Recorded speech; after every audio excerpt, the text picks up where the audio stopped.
This lesson is about making our 3D flowers in a vase, which is going to look like this. For this lesson, you're going to need some different materials like paper, scissors, sharpies, markers, and your choice of glue, either Elmer's glue or hot glue.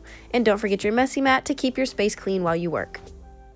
Begin by choosing the color paper that you're going to use for your vase, and your other piece of paper that you're going to have is the band on your vase. Cut that piece to be about 1 inch and then trace that band at the bottom of your paper as well. You're going to use that as a guideline when you cut your strips because you don't want to cut past that line. I chose to cut mine about 1 inch apart, and I'm just eyeballing it to cut all the way across my paper. Once that is done, I'm then going to take each strip and I'm going to roll it down towards the bottom base.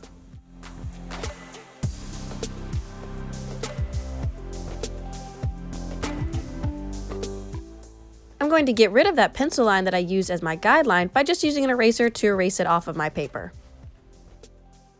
Now we can turn this into our flower vase. By curving that paper together and then squishing all of those curls up at the top, we can create a vase shape. That pink sheet of paper is going to be your band that's going to help hold all those curls at the top together. And for this, you're going to need your glue. I chose to use hot glue because it dries a little quicker. So I made my vase shape, making sure I leave an opening that my flowers can go into the vase. I wrapped my band around it, and I'm just going to be using a drop of glue to help hold that in place. Once I get it where I want it, place that drop of glue, wrap my band around it, hold it in place till it dries, and then use my scissors to trim off any extra off of that band. I'm then going to use a little bit of hot glue at the bottom of the vase as well to hold those two sides together so it makes a nice solid base. Adjust any curls on your vase as needed, and once you're happy with your vase, set it off to the side, and we're going to begin making our flowers. I'm going to use different colored papers to cut various size circles, some big, some medium, and some small. I can also use some of my different painted papers or my other artworks to create circles that I can use in my flowers as well. After all the circles are cut, you're then going to stack them in groups of 3 or 4 to create your flower heads. You can go back and cut and trim the circles as needed to make sure that all of your circles fit well together. Use your glue to stick all of the circles down together.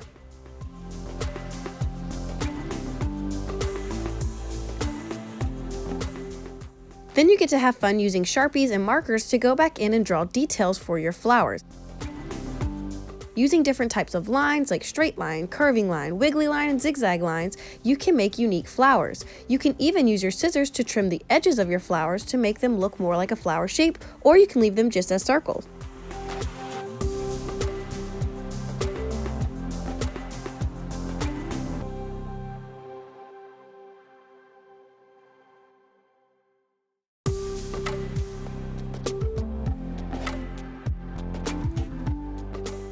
After I finished making all my flowers, I then made stems.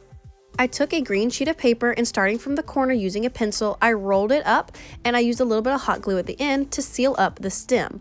The pencil should fall out, but if it is stuck because you rolled too tight, just use another pencil to push it out. And that makes a stem that we can then attach our flower to it. Using a little bit of hot glue at the top, I'm going to put a drop of glue and glue on my flower head to my stem.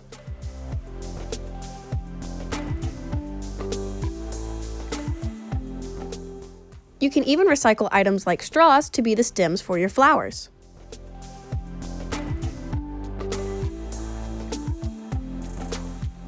You can even roll up your stems without a pencil if you start with a nice tucked corner and go from that corner all the way up to the other corner.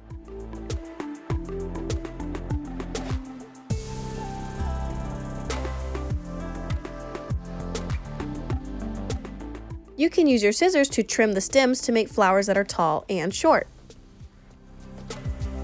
And all of your stems do not have to be green. I even chose to use magazine pieces to make some of the stems for my flowers.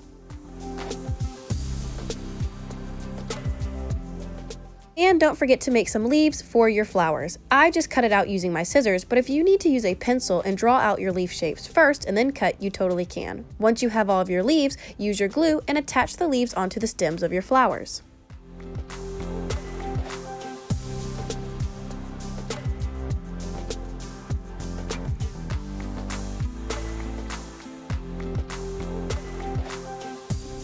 And before you finalize the arrangement of your flowers in your vase, if you would like to do any drawings or paintings on your vase, you want to do that and let it dry, and then you can finish adding in your flowers to your vase.